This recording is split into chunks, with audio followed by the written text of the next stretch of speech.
it's ready to go. Our cost for shipping, like, we're cut in half, just like that. ShipStation, the #1 choice of online sellers. Go to shipstation.com/try and get 2 months free. Cover it up. That's what I did when I started losing my hair. But then I realized I could actually do something. Now I use Keeps, the easiest way to keep my hair. And it only costs $1 a day, which means no more covering up. Get started at Keeps.com. We'll never judge you for your different size. Bring it everything you got, you missed all race. Fragile, strong, and hard, we love it all. Baby, do your thing, do your thing. Good evening, everyone. Breaking news tonight. Lester Holt. From Washington, Las Vegas, where we begin tonight with The most trusted TV news anchor in America. That's Nightly News. I'm Lester Holt. It's coming down to Biden versus Sanders. Now 6 more states weigh in, including battleground Michigan. We'll be with the campaigns and at the big board breaking down the results. Tonight at 6 on MSNBC. More Americans watch NBC News than any other news organization in the world. Good evening. I'm Ari Melber, anchoring MSNBC's special election coverage right now. Tonight, we have results expected from 6 states holding Democratic primaries today. Some polls close within the next 2 hours. Now, here is what we know. These are the first contests since the race narrowed to 2 major candidates, Joe Biden and Bernie Sanders. These are the first tests since Super Tuesday, when Biden came back and surpassed Sanders in this delegate count. He now leads by 77. And these are the first primaries since the market's major slump over coronavirus and the oil turbulence. A reminder of just how many events are totally beyond the control of any politicians, including the president, and how that can upend a race. Now, these delegate totals you see here, they're still in flux. Over 140 delegates will still be awarded from those contests last week in Super Tuesday states. Tonight, another 365 delegates are up for grabs, including Washington State, hit hard by coronavirus. Both Sanders and Biden canceling rallies as well that were planned amid growing concerns tonight. Now, if general elections are often referred to by that famous statement, Florida, Florida, Florida, well, I can tell you tonight, it's all Michigan, Michigan, Michigan. It awards the most delegates, and it is a once blue state which Hillary Clinton lost to Donald Trump in 2016. And that was, remember, the second time she lost Michigan that year, because Sanders had a huge upset against her then in the primary as well. So this is a state that Democrats think they must win back to even get near Donald Trump this November. So for these 2 remaining candidates, showing strength tonight there is kind of a twofer. You nab these delegates in the short term, but whoever wins Michigan will also be arguing they're projecting strength with their own base for the potential long term. Now, there are all kinds of issues here. Consider what Joe Biden is up against here. Both candidates have their final pitch to voters, and take a look. We're feeling good about the state of Michigan. I honestly believe that we are the strongest campaign to defeat the most dangerous president in the modern history. At the end of the day, we're going to win this thing. I've always believed in Detroit, just like I've always believed in Michigan. We need honest, trusted, truthful, reassuring leadership. And look, and that's what, if I'm given the honor of being president, I promise you I will provide to the nation and the world. This is MSNBC's special election coverage. We have an all-star panel, reporters out in the field as well throughout tonight's coverage. Steve Kornacki will be here in a moment, I want to tell you, breaking down new exit polling that we have right now. But we begin with Garrett Hake, live in Grand Rapids, Michigan. Garrett? Hey, Ari, the Democratic Michiganders I've been talking to today have described a 4-year hangover. They know full well that this was the closest state that Democrats lost in 2016. And the voters I've talked to today are racked by that, really weighing this electability question that we've talked about in so many other states, weighing on them deeply here. I've had voters who were supporters of both of the Democratic candidates tell me they really struggled when it came time to finally mark their ballot today, wanting to make sure that they did pick the strongest person to take on Donald Trump. Now, the vote process here in Western Michigan, at least at this precinct, has been pretty smooth today. It's a simple ballot. It's not like the ballot we saw in Texas last week.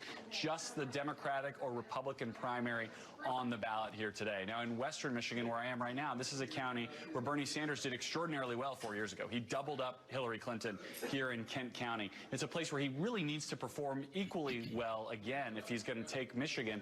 And for Sanders, the expectations game here is really tough. He's a prisoner of his own own expectations. Because he came back from the political dead, polls had him down 20-plus points in 2016 here. The thought is that he could do so again. So he's not able to write this state off because he's down here. He's not able to come out and confidently predict victory because he is down here. But he's had these big rallies. He had something like 8,000, Garrett, I'm jumping in only because we may take a look at developments in the coronavirus press conference that has been occurring in Washington.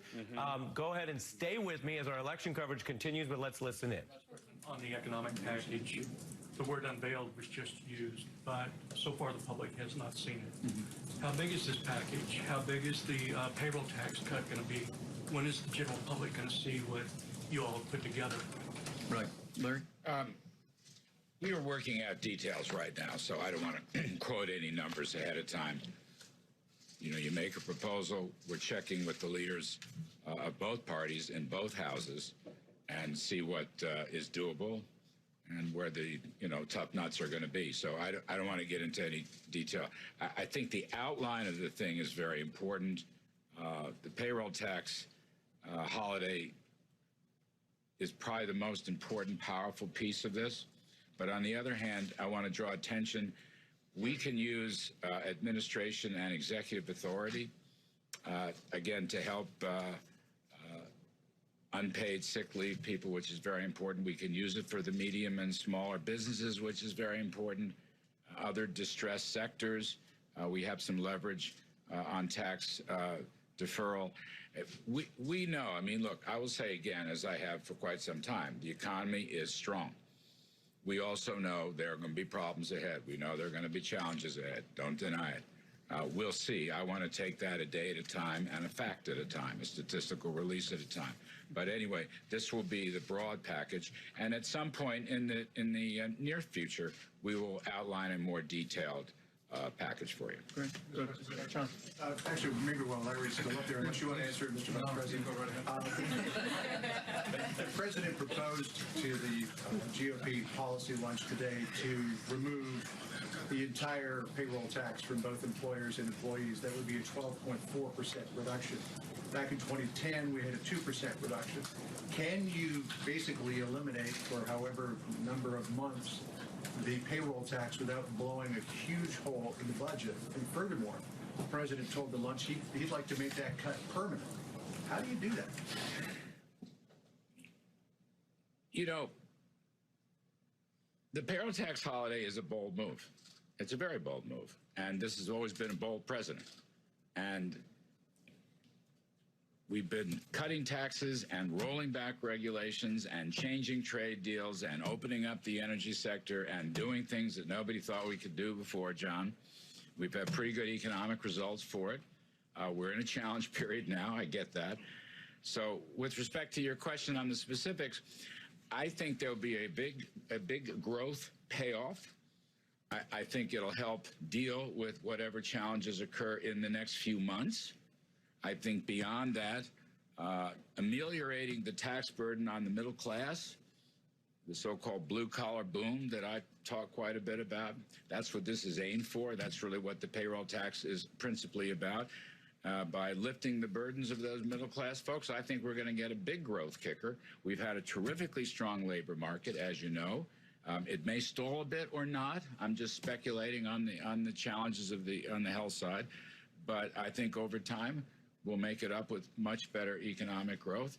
And I will remind also that later on, way down the road, probably later this summer, early fall, we will unveil another package of tax cut and tax reform proposals. But yeah, it's a bold proposal, and this is a bold president, and I think it's paid off. If you were to make it permanent, can you backfill from general revenue to make up for, I mean, in fiscal year 21, Social Security, unemployment insurance, and Medicare Part A revenues are $1.23 trillion. Can you find that money somewhere else? I just say we're not talking about Medicare at this point. I'm going to, by the way, the answer is yes, you can backfill it. And that has been done before because we've had other payroll tax cuts, and you mentioned one of them in 2010 or 2011. So the answer to that is yes, and the answer is we will always maintain a solvent Social Security system. But, you know, Tax reform is very important. Economic growth is very important.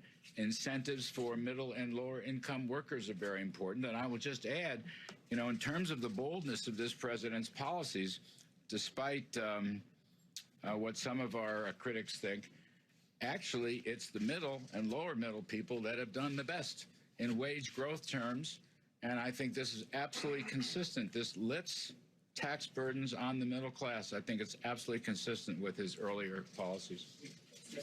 And let me also say, John, if I can, that the other piece of this is what the doctors have said to us, what the experts have said is, if you're sick, if you have reason to suspect that you may have coronavirus, we want you to stay home. And the president's absolutely adamant, working with the Congress or using his executive authority to ensure that hourly workers, people working for small or medium-sized businesses that don't currently have paid family leave, will be able to stay home and be confident that they're not losing a paycheck. I think every American can identify with that concern, and we're going to work forward, whether we do it legislatively or the president has some resources in his executive authority to act. We're going to work to make sure that hourly workers don't feel like you have to go to work sick because you're risking a paycheck. Get home, stay home, take those couple of weeks to get better. Eamon. Thank you, Mr. Vice President. I want to drill down on something that Larry just said, though, because in 2018, according to the Center for Budget and Policy Priorities, federal payroll taxes generated $1.17 trillion, which is an enormous figure. And Larry, you're suggesting that you can make that up from general revenue. Where are you going to get $1 trillion from? You know, let us put the proposal out in concrete details and flesh that out, and we'll have much better answers. Right now, I want to stay in my lane, and I think the health story, the coronavirus story, is very, very important here. We will do the best we can, Eamon, to give you specific plans and details once we flesh them out. Yes, please. Question about the increased testing capacity. We're still seeing reports of severe rationing in many cases because of the limited supply. It appears to be close to impossible for average Americans to get tested without being hospitalized first. So when can the American people expect to see these test kits available at doctors' offices, at urgent care, at minute clinics, that sort of thing, specifically when? Well, I'm going to have the Secretary step forward and address that, but let me say we've made great progress. Over the last week, 1 million tests are in the field. Every state lab in America can do coronavirus tests. If you're concerned that you have coronavirus, your doctor can contact the state lab, can have a test processed. By the end of this week, another 4 million tests will be distributed. But to your very important question, we're working day by day with the largest commercial labs in America. We had some good discussions today with outside experts as well, who said that when the president brought the commercial labs in, he did exactly the right thing, because it's those big companies that have logistics infrastructure all over the country, have labs all over the country, that can distribute the tests, process the tests, whether it's Quest or whether it's LabCorp. And we believe that in the days and weeks ahead, we're going to continue to see the availability of tests dramatically rise. And we're driving toward that every day. Mr. Secretary, did you want to add to that? Sure, maybe Dr. Redfield can add in also. So by the end of this weekend, we had 1.1 million tests that were actually shipped. We have another 1 million that are either in transit or waiting for orders. So we actually have a surplus capacity already of tests that have been produced. And as the Vice President said, by the end of this week, be another 4 million tests. So the tests are out there. The tests are in every public health lab in the country. They're in hospitals. They're in labs. But I think there's a false premise in your question, which is the notion that just because I, as a person, say, oh, I'd like to be tested for the novel coronavirus, I should be going to a minute clinic or some other facility and just walking and saying, give me my test, please. That's not how diagnostic testing works in the United States, or frankly almost anywhere in the world. Trump said on Friday, said anyone who wants to get tested can get tested. If their doctor, we've always been clear, if their doctor or public health physician believes they should be tested, it needs to always be clinically indicated to receive a test. So it's a false premise. Go to your doctor if you first, actually don't go to your doctor. Call your doctor's office if you believe you may have the novel coronavirus. Call the clinic, call the hospital, call the doctor's office, so that you don't just walk right in, follow their infection control procedures for doing that. And then they will decide, working with you, whether a test is appropriate to be done. But there are millions of tests out there now, and it's going to, as the Vice President said, with Quest and LabCorp getting it at the doctor's office, swabbing their distribution and transport system, it's going to be an even better, closer to the patient experience, as I talked to you on Saturday when we met together. That's very good. And Andrew, I'm going to ask Dr. Burks to speak to this too, because she's just done a tremendous job bringing our commercial labs to bear on this. But to your other point, there's no black people on the running now.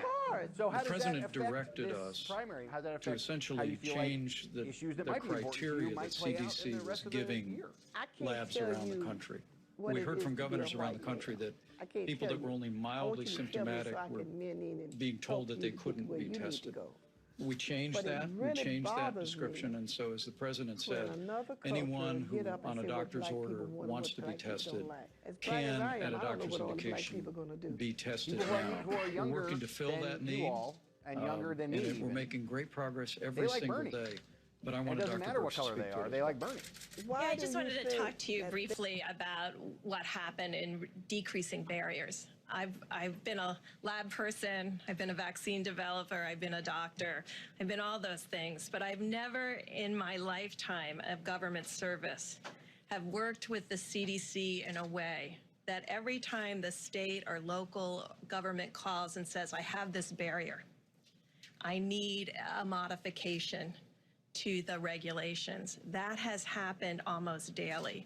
And the reason we have commercial labs willing to step in immediately is because the FDA has created that ability and posted on their website, I don't know if you've been there, this unbelievable waiver system and the clear definitions where every single hospital, every single university can utilize this testing algorithm. And that's highly unusual, but it's also what's bringing the super large high throughput companies to the table. And I just want to, this has been unique for me to be able to see this unbelievable dialogue between what states need, what local governments need, and federal government being responsive with changing those regulations. And that has been really wonderful to watch. Thank you, Dr. Burks. Can I get you right here? Yes, I wanted to ask, I guess the administration has really touted the success of the travel ban on China and Iran. Why has it not extended those bans to South Korea or Japan or Italy? And is it still under consideration, or has the administration really shifted to mitigation from containment?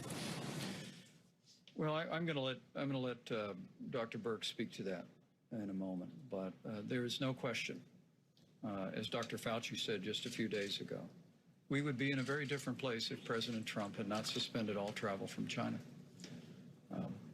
And we would also, I suspect, be in a very different place if we hadn't issued travel advisories for portions of Italy, portions of South Korea, and initiated screening of all passengers on all direct flights into the United States from both of those countries.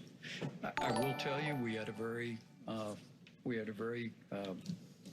thorough discussion today of the prospect of recommending to the president additional travel advisories. What we're doing, particularly as Dr. Fauci said, is we're following the facts, and we're going to bring those recommendations forward in the time and manner that we, as the White House Coronavirus Task Force, determine are appropriate. But let me tell you, it is literally a day-to-day consideration, and we're going to continue to put the health and safety of America first. Dr. Burks, did you want to amplify that? Or I think that was perfectly said. Dr. Fauci, did you want to? Thank you. Tom Bosser, who used to be a part of this administration, had an op-ed where he basically said that the U.S. has 10 days before hospitals could be overrun. He recommended that schools be shut down for maybe 8 weeks. What does the administration think about that? Does it agree that the U.S. could be at the point where there could be a turning point in the next 10 days or so?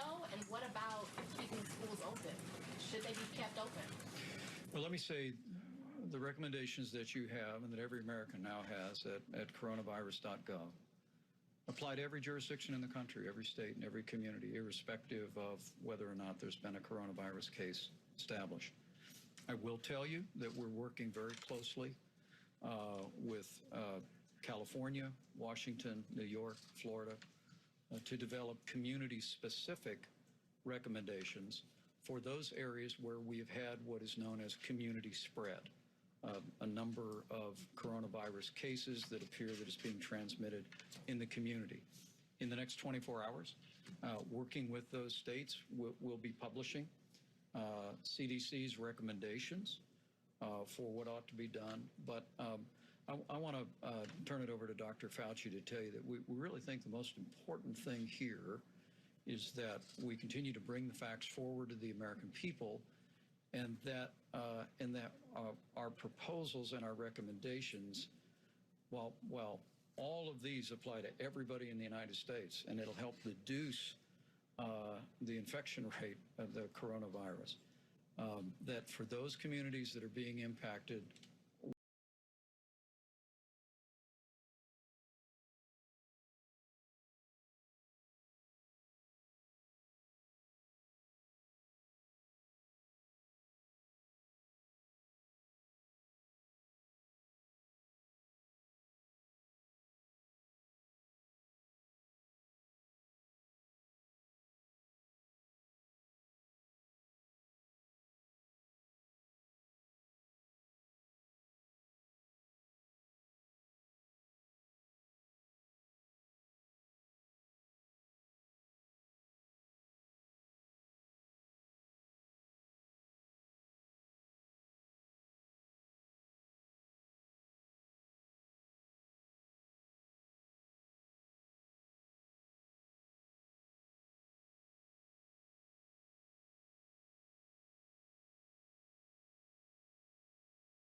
I don't think that would be appropriate, but I do think it would be appropriate to carefully try and do things like closing, but there's other things besides closing, to do real mitigation sometime before you think you really need it.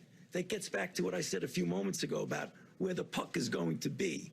But you want to make sure you're not so far ahead that you overshoot.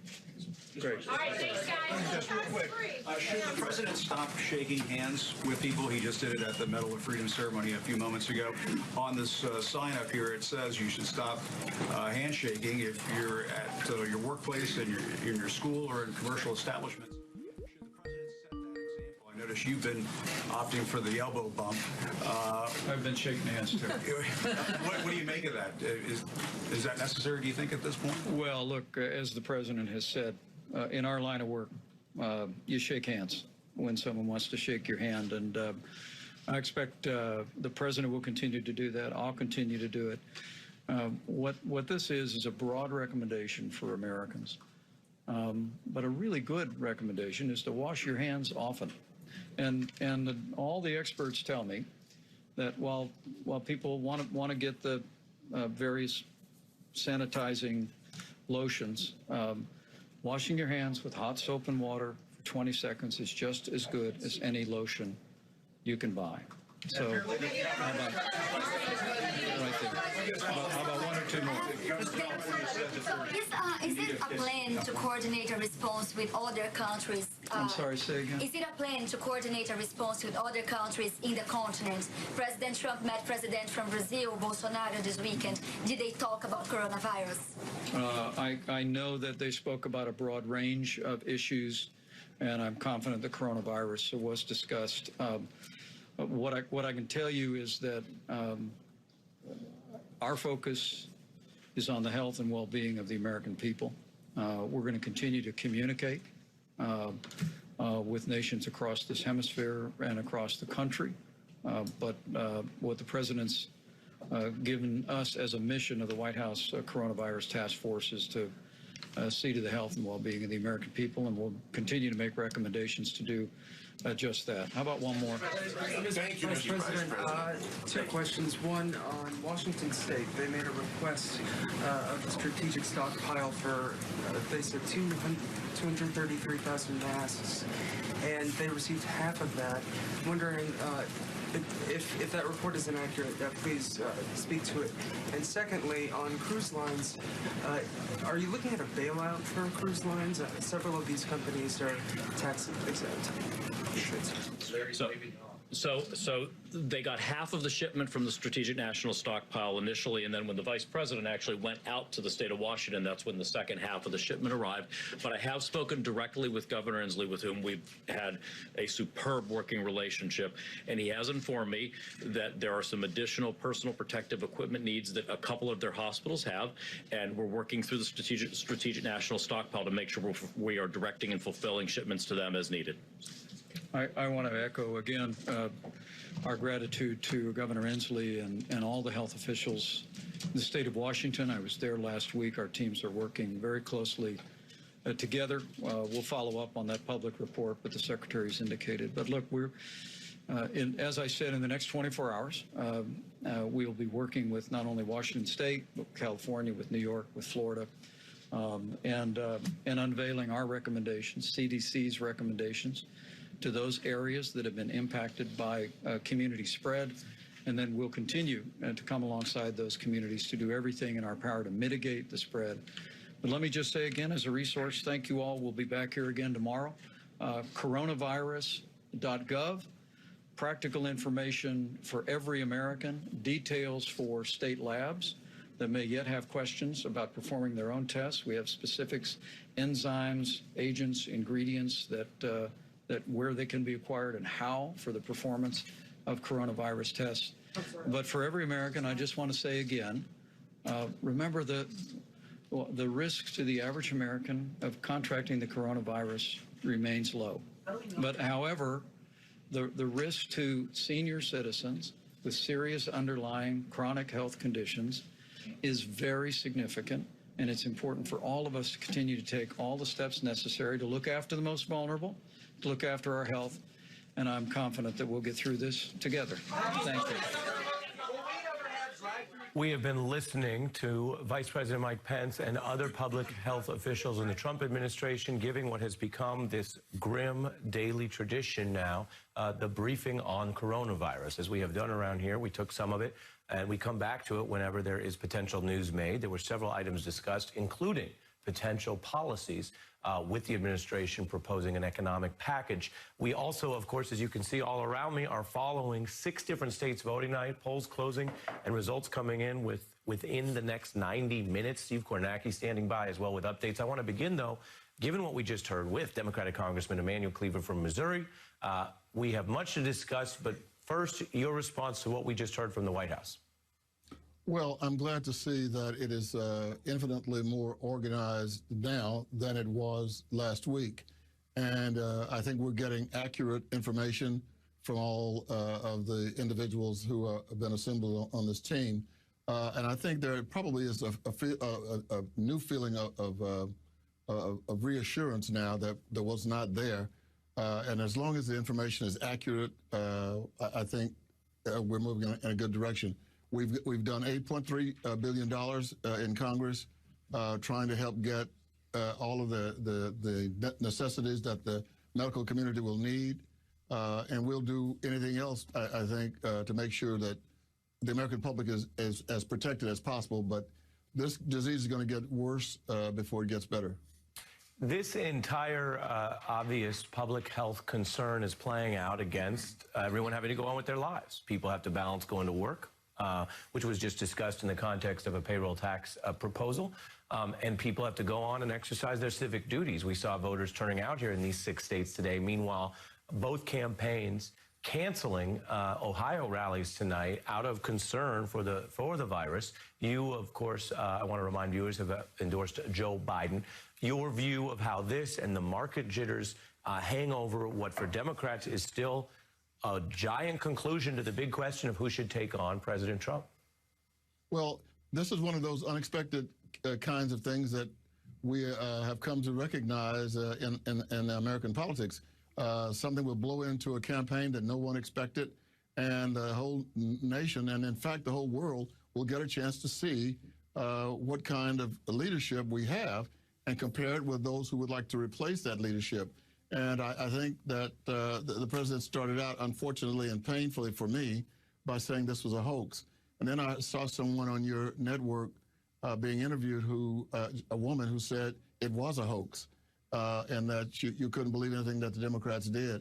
And I unfortunately, I think there are probably a lot of those people still out there, and they've been put in grave danger. But you know, we've grown accustomed to that kind of thing. It's just that now lives depend on the truth and accurate information. All well put, sir. And since you mentioned watching our network, I have a hunch you know the person I'm about to turn to on election nights. We're going to the big board with Steve Kornacki. You ever seen him on these big nights? Congressman, thank you. Steve, you have new numbers. Walk us through them. Yeah, we've got preliminary numbers from the exit polls. Of course, voting still going on in these states, but we're getting our first look here at what the electorate looks like today in some of these big primaries. So take you through some of the things we're finding. First of all here, take a look. This is Mississippi, one of the states up tonight. You see here in the exit poll just what the electorate looks like. In Mississippi, almost 2/3 black, according to this exit poll. That is the biggest number we have seen yet in any state that's voted. In South Carolina, the previous high, the number was 57. It's 64% here in Mississippi. Of course, we've seen the struggles that Bernie Sanders has had in building support with black voters. We saw earlier this week he had that event in Mississippi that he canceled to go up and campaign in Michigan. So you see the number here in Mississippi. This has, we've seen in other places, spell trouble for Sanders. We will see what that means as the results come in tonight. Two other big states voting tonight. Missouri, here at 17% black is the electorate here. Again, this was actually the closest state in the 2016 primary. Sanders versus Clinton. He lost to Clinton by about 1,500 votes here, 17% black. And if you take a look in Michigan here, the electorate 18% black. Notably, Michigan in 2016, it had the highest share of black voters of any state that Sanders won. This number was actually 21% in 2016. Remember, Sanders won Michigan narrowly. There is no state in 2016 that had a higher concentration of black voters that Bernie Sanders was able to win in. So we'll keep an eye on that tonight. And the other divide we're going to keep an eye on here demographically, this is among the white voters in these states, Missouri, Michigan in particular, that non-college, college divide. One of the key ingredients for Sanders in being able to win states and be competitive with Hillary Clinton through the primary season in 2016, it was strong support. Boy, green was not a good choice here. It was strong support from non-college white voters. See a big chunk of the electorate. This is Missouri you're looking at here. Also, you look in Michigan, 37% of the electorate there, non-college white. Sanders was winning this group by double digits against Hillary Clinton last time around. We're going to be keeping a close eye, Ari, as these numbers come in. Is he able to do that again, or has there been some slippage? Really fascinating breakdown, and you're going to be busy all night on this primary night. Steve Kornacki, thank you very much, sir. We have a lot to get to. As mentioned, we are tracking two big stories across the United States tonight. This primary with MSNBC special coverage throughout the night. 6 states voting today. The first time we've seen voters have to come out and make a binary choice between the two major contenders left, Sanders and Biden. We have a lot more on that throughout the rest of this hour. But the other story, after Steve has given us that briefing, is, of course, the ongoing concerns over coronavirus, the way it's affecting the markets, the country, the Congress. Larry Kudlow, the economic advisor to the president, just speaking out and saying the president wants something bold, something, by the way, that is more liberal than what a lot of Republicans want if it actually were to happen, payroll tax credits, which go primarily to working people. I want to bring in Karen Tumulty, who's been tracking all this for us in Washington, Robert Costa at the Washington Post. Good evening to both of you. Robert, we often turn to you for insights into what we're seeing behind the public statements of this White House. These briefings, I would note, having tracked them, they've gotten more diverse professionally, and they've gotten a bit more organized, as one of our guests, a member of Congress, was mentioning. What else can you tell us about what we saw tonight and how it relates to the charge ahead for this administration, which is clearly facing its first big public health test? Pay close attention in that news conference to the lack of specificity from Mr. Kudlow, President Trump's top economic advisor, about the payroll tax plan that was presented today to Senate Republicans. Based on my reporting, and the Washington Post just published this, There's not a big appetite among Senate Republicans to rally around the president's idea. Meanwhile, Speaker Pelosi moving fast on her own stimulus-like plans to help certain industries and workers as they deal with sick leave in the coming weeks. There's no real consensus on the GOP side, despite the president pushing for action. You lay it out right there. I mean, Karen, everyone knows the cliche, no atheists in foxholes. Fact check, not 100% true. There are certainly ardent atheists who face potential demise. And yet it would seem, if I may, that there may be no pure free market fundamentalists in the face of this public health crisis. I mean, Larry Kudlow, who I've interviewed before, is certainly on the right, self-described, and here he is saying, hey, we're going to need the government to subsidize people staying home from work. Yeah, and of course, we have what we've seen throughout this administration. When he was asked, and how are we going to pay for it, he basically did not have an answer for that. I mean, the obvious answer is with more deficit spending at a time when we are already running up very deep deficits. But I was also struck in this briefing about the sort of split screen quality we have. We have these briefings. People, you know, the vice president, the secretary of HHS are trying to sort of calm people down and look like there's a real coordinated response here. I was struck by how at the very end, both Alex Azar and the vice president lauded Washington State Governor Jay Inslee and talked about their positive working relationship with him. I mean, this is a figure that President Trump has called a snake. So we do have this sort of two sets of dialogue going on here. The president continues to hound on this, that this is some sort of partisan, the whole virus is some sort of partisan setup for him. Yeah, and what we're up against here, of course, is the way politics is always so unpredictable. There's the politics on the Hill of what you do with the actual government action. And then there's out in the country, of course, Democratic voters, including today, trying to resolve what is now this two-person race. Karen, with that in mind, with coronavirus hanging over all of it, take a look at some of this polling. When you ask Democrats about handling a major crisis, 65% favor Biden over Sanders. Karen. Well, I think they are looking at experience there and probably demeanor as well. And as you said earlier, you know, Michigan essentially is the whole ball game tonight.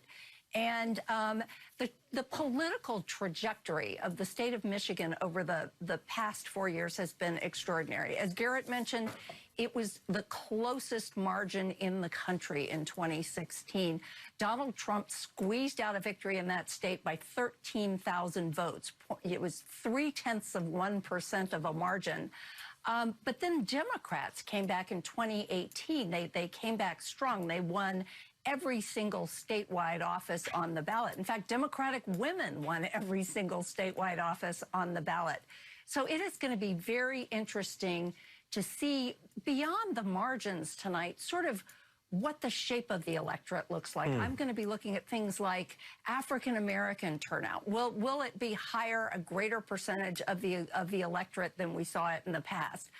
The number of the exit polls suggest that it's possibly something like a third of the electorate voting in this Democratic primary are actually independents. So I think this is also worth watching as sort of a sort of prelude to the fall and an indication of how much the politics of the state have changed. Both of you stay with me. I want to bring in another voice who's been keeping an eye on all of this, the New Yorker's Jelani Cobb, who has studied the Trump administration, the political history here, and of course, the races today. Barack Obama was already the nominee when the market crashed. Yeah. But people kept a close eye on whether this relatively inexperienced, by government standards, senator was going to lead under crisis. And many people said that they felt he handled it better than McCain, although handling it meant addressing the nation about it. We just heard the congressman tell us he has a problem, his view, with the way the Donald Trump has put out misinformation about this. How does that hang over everything tonight? Sure. I mean, I think that, you know, with Barack Obama, part of this was about his demeanor. And so people were looking at him and saying, well, things are bad. Things, you know, seem like they're on the road to getting worse. But I do trust that this person has a fundamental capacity to make sound decisions. And, you know, John McCain did not have that reputation. And I'll give you another example of this. If you remember back to April of 1992, when those uprisings in Los Angeles happened in the wake of the acquittal of the 4 officers who had beaten Rodney King, that happened in the midst of a presidential election too.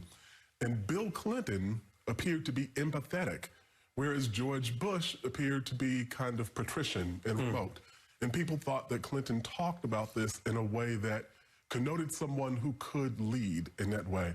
And so people are looking at these things and making an analysis of, like, you say that you can do this, you can point to your record, you can put out nice ads and all these other kind of interesting things, but we're really going to look at how you behave in this moment. This is actually the kind of true job interview.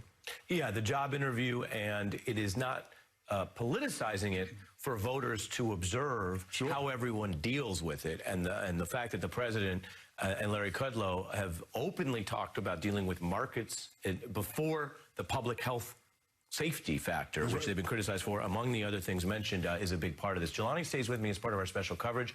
Robert Costa and Karen Tumulty are with me as well. And when we come back, we have a special breakdown of how much has changed. It was just 10 days ago that Joe Biden came from behind, took South Carolina, and marched through Super Tuesday. But the number of delegates up for grabs tonight, greater than the margin of delegates separating Sanders and Biden. That's why this could be a make-or-break night. We are MSNBC Special Coverage. I am Ari Melber, and we will be right back. Break out the butter. Lobster Fest has something for every lobster fan, like wild-caught lobster, butter poached, creamy, and roasted. Or try lobster sautéed with crab, shrimp, and more. So hurry in and let's Lobster Fest. Or get it to go at redlobster.com. There's a new way to vacation here. And stay in a place like this. And bring her, him, them. Yeah, you too. We're gonna go do this, that. Whoa. It's going to be awesome. And you're going to do it all the time. Introducing Inspirato Pass. Endless travel for $2,500 per month with no nightly rates, taxes, or fees.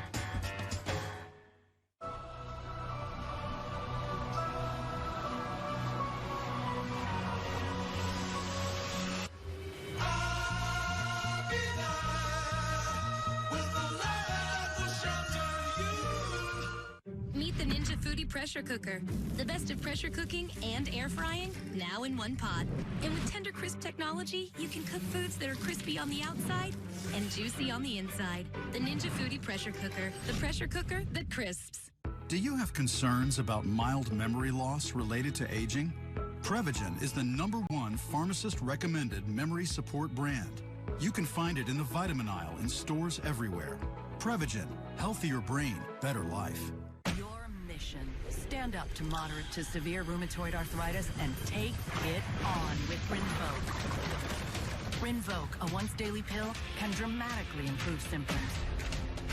Rinvoq helps tame pain, stiffness, swelling, and for some, Rinvoq can even significantly reduce RA fatigue. That's Rinvoq relief. With RA, your overactive immune system attacks your joints. Rinvoq regulates it to help stop the attack. Rinvoq can lower your ability to fight infections, including tuberculosis. Serious infections and blood clots, sometimes fatal, have occurred, as have certain cancers, including lymphoma, and tears in the stomach or intestines, and changes in lab results. Your doctor should monitor your blood work. Tell your doctor about any infections, and if you are or may become pregnant while taking Rinvoq. Ready to take on RA? Talk to your rheumatologist about Rinvoq relief. Rinvoq, make it your mission. Do you recall not long ago we would walk on the sidewalk? All around the windows we would only hold on to let go.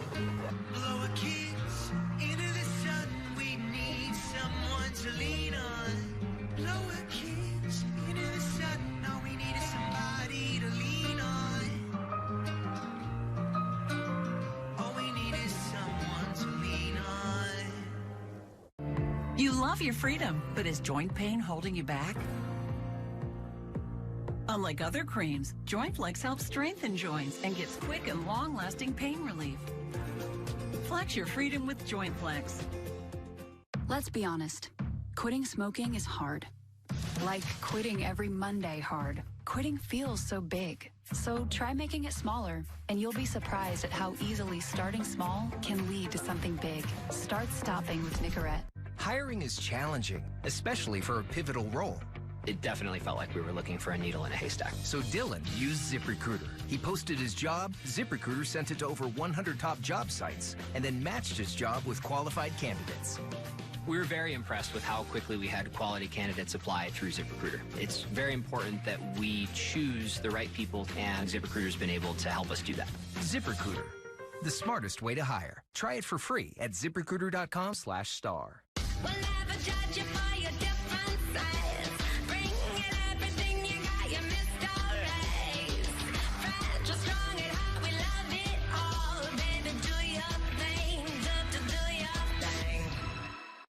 The Real.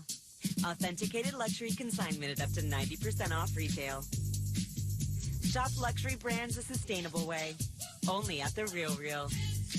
20% off select items with the code REAL. Hi, I'm Ari Melber. Welcome back to our special coverage. 6 states voting in primaries today, a race that's already upended so many predictions from political insiders because those kind of predictions tend to be pretty worthless. Nights like tonight are up to voters, up to you. Now, do you remember where you were just 10 days ago when this whole race completely changed after Jim Clyburn endorsed Joe Biden and he roared back to win South Carolina and revive his campaign? We are blessed with a candidate who understands what it is to restore the goodness that exists in this great country. My buddy Jim Clyburn, you brought me back. You brought me back indeed. South Carolina voters, and specifically black voters, revived Joe Biden, and his campaign is hoping for more support from voters in Mississippi today. The polls closing there in just over 1 hour. Now, according to our first round NBC exit polls, black voters make up roughly 2/3 of those voting there in Mississippi. That's higher than the share black voters say in South Carolina, which we just mentioned, as well as Alabama and Virginia. And this state has many challenges. I want to mention a few tonight. According to U.S. News and World Report, the median resident earns under $500 a week. The state ranks 48th for economy and among all American states, last, 50th for health care. We are joined now by Maya Wiley, a former counsel to the mayor of New York, who was also a candidate this cycle, Bill de Blasio, and the New Yorker's Jelani Cobb. 10 days ago, hard to believe, everyone's busy, Jim Clyburn and South Carolina changed everything for Joe Biden. How does that relate tonight when we have numbers where African-American voters in the South have gone Biden over Sanders 65% to 16? Sure. And you know, if you looked at it, you know, Bernie didn't fare well in Mississippi last go-round in 2016, didn't fare well with black voters in the South. And so while he's made inroads with black voters, he's not made them in the South. And there's another point, there's something that Garrett said at the very top of the hour that I think is significant. He pointed out that there was a simple ballot in Michigan. He said there's a simple ballot and, you know, not like what we saw in Texas. That means people will get in and get out. Like, you won't have long lines. And so when you're talking about turnout, you know, when you look at Michigan, if there's any kind of question about it being close, it turns into a turnout game, that's going to be a factor there as well. And the final thing I'll say about this is that when you saw, you know, the rally that was canceled in Mississippi and, you know, the decision to go to Michigan instead, that was really triage. You know, you're not playing an away game if you don't have to. And he's kind of going to like the working class idea, you know, Michigan, that, you know, there's a stronghold of his voters there, countered by the fact that Joe Biden, every time you turn around, is going to remind them of what the Obama administration did for GM. And so that is, you know, really a kind of, it points to just how difficult a position Bernie Sanders' campaign is in right now. Maya, it's a whole different race when everybody gets involved. It's a whole different race when everybody gets involved, and it's a turnout race. I mean, Yeah. This is really fundamental. The thing I think is the most important metric is the fact that there is not just who people are voting for, but that people are really coming out in record numbers to vote, which the reason that's important is because it matters for the general election. So it's both it's, you know, if you think about what happened in Michigan in 2016, which was Hillary Clinton losing it in the general election, We didn't see that kind of turnout in Detroit. We didn't see that kind of turnout from the black community. So seeing it in the primary, you know, she lost by 0.23%. You know, it was a very small margin she lost those electoral votes to Trump.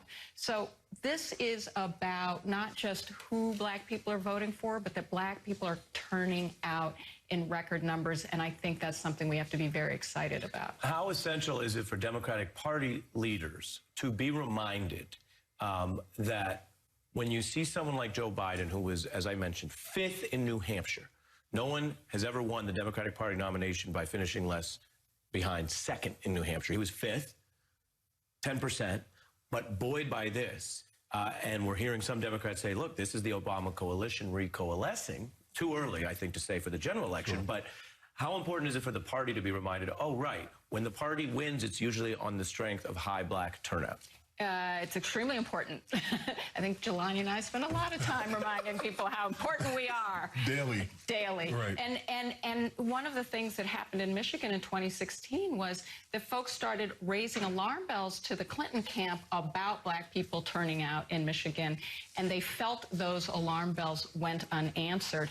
That's not happening right now, in part because Joe Biden, and by the way, black people like Bernie Sanders. I think it's really important to kind of explode this sort of myth of black people don't like Bernie Sanders and it's, you know, irrational. It's like, it's actually they don't not like him. It's that they know who Biden is. He was in the White House not that long ago. They feel that he understands what it is they worry about. And that for black voters counts for a lot. It's so interesting you mentioned that as we try to keep our eyes on the evidence, because the two national known candidates with the highest favorability among all Democrats out of all of the people who ran this year were Biden and Sanders, and they're the two people remaining. They're actually very well liked, even as now, like any primary, people are forced to choose in between. I want to thank Jelani, who's been with us for more than one segment, and Maya Wiley. When we come back, we have very special coverage, including Obama pollster Cornell Belcher and a member of Congress. We'll be right back.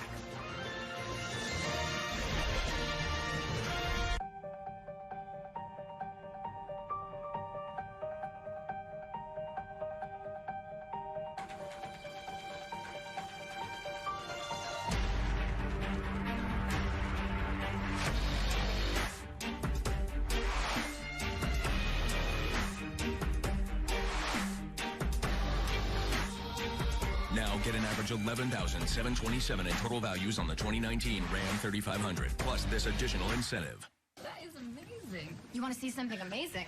Go to Hilton instead of a travel site and you'll experience a whole new range of emotions. Like the relaxing feeling of knowing you're getting the best price. These will work. The utter delight of free Wi-Fi. Oh man, this is the best part. Isn't that you? Yeah. And the magic power of unlocking your room with your phone. I can read minds too. Really? Book at Hilton.com. If you find a lower rate, we match it and give you 25% off that stay. Expect better. Expect Hilton. Breathe freely fast with Vicks Sinex. My congestion's gone.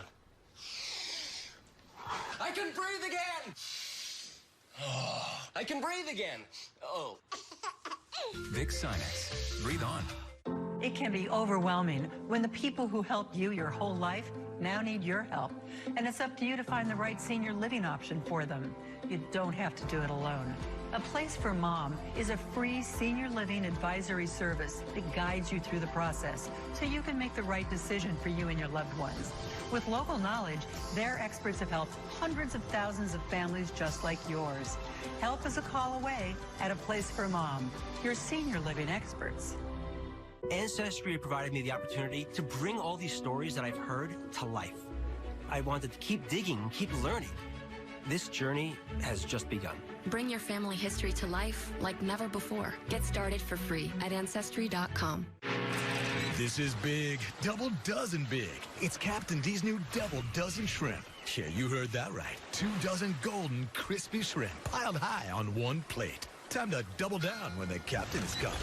Captain D's. What average underwear feels like.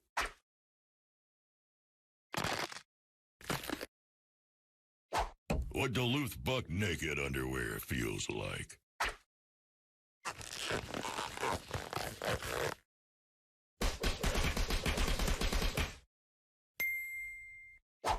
Duluth Trading Buck Naked Underwear. Get the most comfortable underwear there is.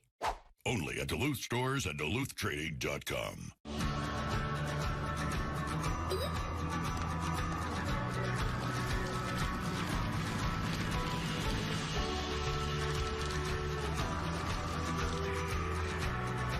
When the threat from fire and water damage is at its biggest, hand the cleanup over to the team that stays with you until even the smallest detail is taken care of. From ready to restore to rebuild. 1-800-SERVPRO, the #1 choice in commercial cleanup and restoration. Which is the only egg good enough for my family? Only Eggland's Best. With more farm fresh taste, more vitamins, and 25% less saturated fat, only Eggland's Best. Better taste, better nutrition, better eggs. When you shop with Wayfair, you spend less and get way more. So you can bring your vision to life and save in more ways than one.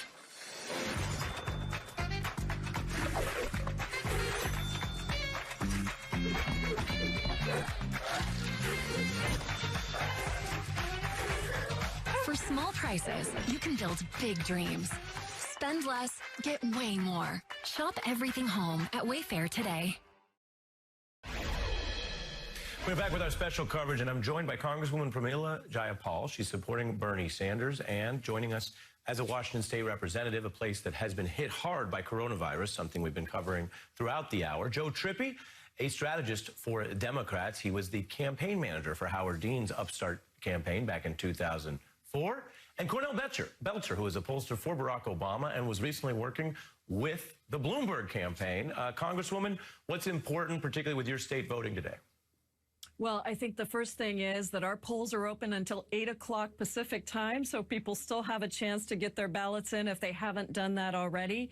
I think that there are 3 things that make it a little bit more difficult to know exactly what the result is going to be in Washington State. We feel good about Bernie Sanders, but this is the first time that we are moving to a primary system. We've been a caucus state all these years, and now we're moving to a primary.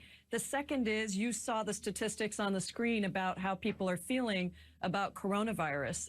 This is serious in our state. We have, 267 cases of people who have tested positive and 25 deaths in Washington State, and so this is occupying a lot of attention. Certainly. And then I think the third thing is that there's no question that Joe Biden had momentum out of Super Tuesday. How that affects the results, we don't know. But I think that this is an important state because it's a working class state. You saw, of course, that progressive ideas are winning Medicare for All with 64% of Washington voters. And that's true across the country And that brings me to, let me bring in Cornell Belcher because I only have about 3 minutes. We got so squeezed with the press conference. Cornell, you worked with Bloomberg.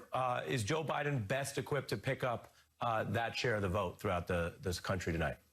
I think there is a moderate swath of voters out there that Joe Biden is absolutely better positioned to win. I think the challenge with and to Maya's point, it's not like Senator Sanders is unpopular even with African American voters. I think when you look at the challenge of Senator Sanders, you look to the exit polling and you look at that, to the Congresswoman's point, that large swath of voters who are very concerned about this crisis, and look at how Vice President Biden has a double-digit lead on handling a crisis, so sort of that steady leadership. And at a time like this, that's aces right now when Americans are sort of this crisis moment, and so many Democrats are looking at Trump as a real threat to democracy and their well-being. I think in a time like this, sort of these big swath of ideals and change, they're kind of hard to break through when voters are just looking for normalcy. And Joe, given your experience, particularly with primary fights, do you see evidence that Bernie Sanders is hitting a ceiling in this now 2-person race? No doubt about it. I'm sure that the Sanders campaign wishes that Washington State was still a caucus. He does very well and won, tied Buttigieg in Iowa and won Nevada.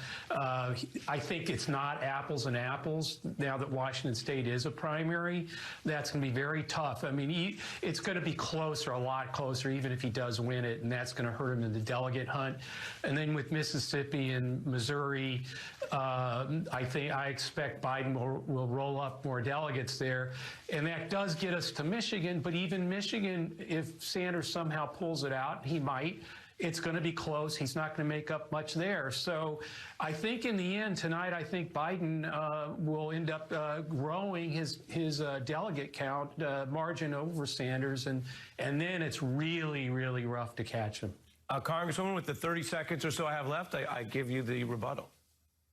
Well, I would just say that what you see is that working class folks trust Bernie Sanders. They believe that he's going to take on the big changes that we need to take on. And I think that at the end of the day, this multiracial working class movement, whoever is president, and it is not going to be Donald Trump, we are going to make sure of that, whoever is president has to take on those structural changes that Americans are calling for across the country. And Cornell, as a veteran pollster, what time tonight is the most important time to know how it's looking? Well, for Michigan, when all the votes are in, when all the votes are in, and don't trust the early exit polling because it can be wrong a lot. And don't forget about Washington State and the West Coast. West Coast represent, and of course my hometown of Seattle that you represent. Well, I want to give special thanks to Congressman Jayapal. Again, as mentioned, your state hit by the coronavirus, and you were able to speak to us about all of these issues with the short time we had. Joe Trippi, of course, a veteran of the Dean campaign. Cornell Belcher, a veteran of so many campaigns, from Obama to Bloomberg. You have been watching our special coverage. I am Ari Melber, and we always appreciate you tuning in. I want to tell you, don't go anywhere, because our election night coverage with the whole gang is coming up next. The Democratic primary. A whole new race, 6 new states, 2 candidates standing. This is about the future. It's not about the past, it's about our children and our grandchildren. We have a campaign of energy and excitement. Tonight, can Biden extend his winning streak? There's a place in this campaign for you, so join us. Can Sanders bounce back? We are trying to bring our people together. The big prize, Michigan. Michigan, I'm counting on you in a big way. Let's win here in Michigan. Let us win the Democratic nomination. Leading our coverage, Rachel Maddow, Brian Williams, Nicole Wallace, Steve Kornacki at the big board, our political team across the country, the road warriors tracking the candidates, plus Joy Reid, former Missouri Senator Claire McCaskill, Pulitzer Prize-winning columnist Eugene Robinson, our strategists, Obama campaign manager David Plouffe, former White House press secretary Robert Gibbs. MSNBC's special coverage starts now.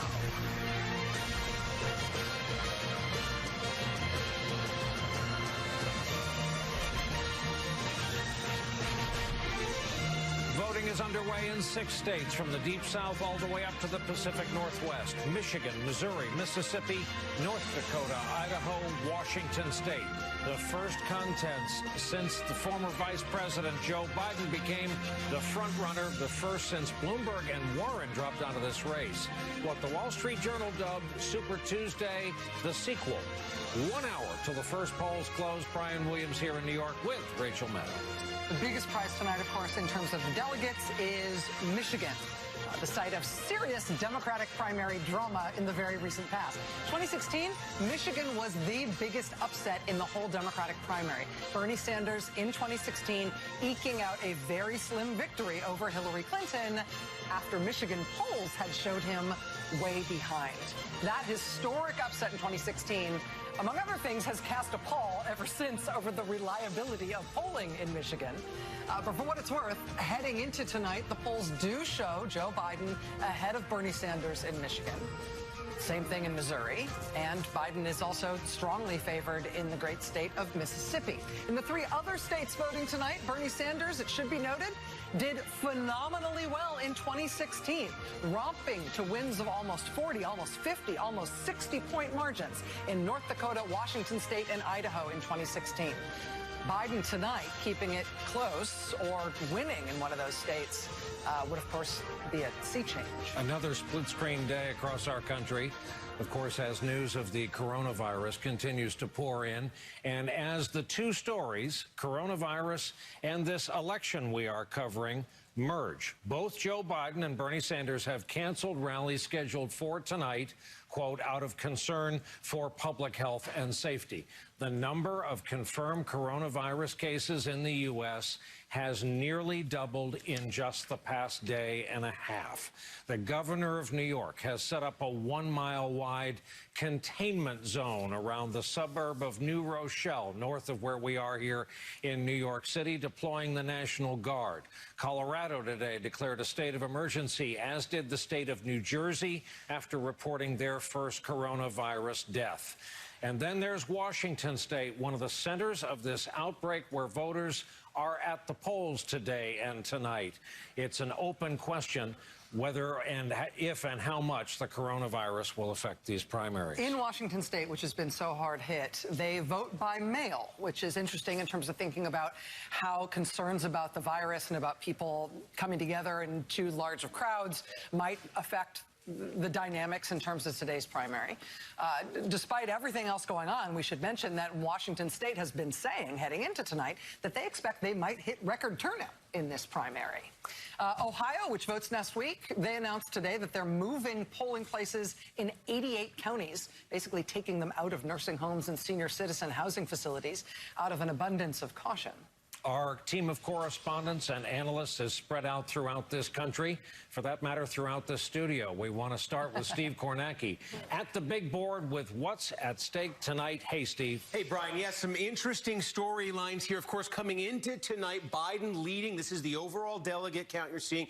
They're still actually adding some of them up from Super Tuesday, but when they are all counted, it looks like Biden will carry a lead of about 75 to 80 delegates. And why that's so significant coming into tonight, because there are some opportunities here. If Sanders is a bit on the ropes coming into tonight, there are some opportunities for Joe Biden to do some damage tonight to Bernie Sanders. Let me give you a sense of this. First of all, you take a look down here in Mississippi. Obviously, no results yet, but just a reminder, 4 years ago, this is what Mississippi looked like. It was basically the worst state on the map for Bernie Sanders. 4 years ago, the story for Bernie Sanders, struggling to break through with black voters. You have an electorate in Missouri that's about 2/3 African-American. He was barely able to get any delegates out of Mississippi 4 years ago. He has been struggling in the South, continuing to struggle with African-American voters. That is a danger sign right there, danger zone for Sanders potentially tonight. Then you've got Michigan and Missouri. Michigan and Missouri, the storyline there we're following tonight, non-college white voters in particular. One of the reasons that Bernie Sanders was able to win Michigan 4 years ago and stretch out the primary process, strong support from blue-collar white voters, double-digit wins over Hillary Clinton. There has been some signs of slippage, though, for Sanders in the Super Tuesday states among that same group.